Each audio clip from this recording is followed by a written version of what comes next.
Sawa.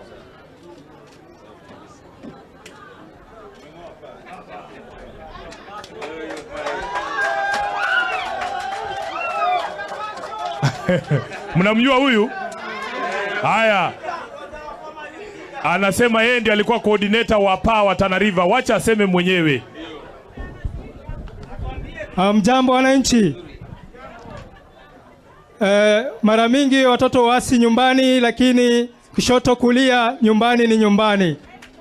Nilikuwa nikishikilia ODM na ndio maana leo hii mnanishangilia kwa sababu nilikuwa mtoto wa ODM, nikaasi baba, lakini nikaona nyumbani ni nyumbani, nimerudi rasmi nyumbani. Kwa hivyo mnipokee, msinitenge. Asante sana. Sisi tuliunda chama ya PA kwa mdhumuni ya kwamba tutasupport baba huko juu, lakini huku chini kama Pwani tuwe na bargaining power. Lakini cha kushangaza, ndugu wetu mkubwa ambaye alikuwa kwa ODM ambaye ametufanya tuasi, alitutoroka akaingia msituni. Lakini bahati mzuri tulikuwa na Nyundo ndani ya chama yetu. Nyundo ndio aliyejenga PA na ndio ameing'oa PA, ambaye si kijana mwingine, ni wa Kilifi. Kwa hivyo sisi kama wana PA tumerudi rasmi. Kwa hivyo kitu inaitwa PA ndani ya Coast hamna. Mmesikia? Asante. Kwa hawa machache baba, tutashirikiana.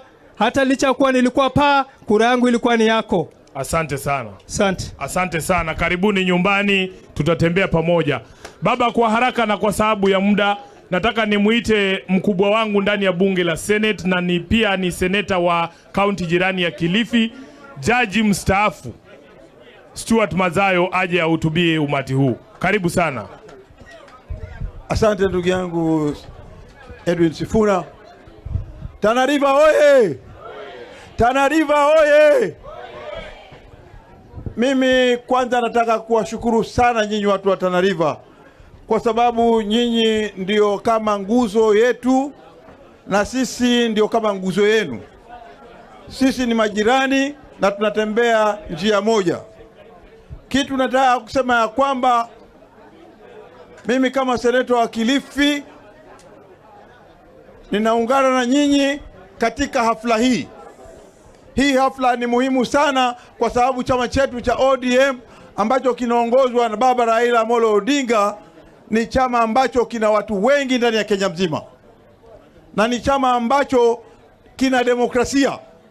Kwa hiyo sisi tukiwa hapa Tana River, mimi naona hapa Tana River ni kama nyumbani kabisa.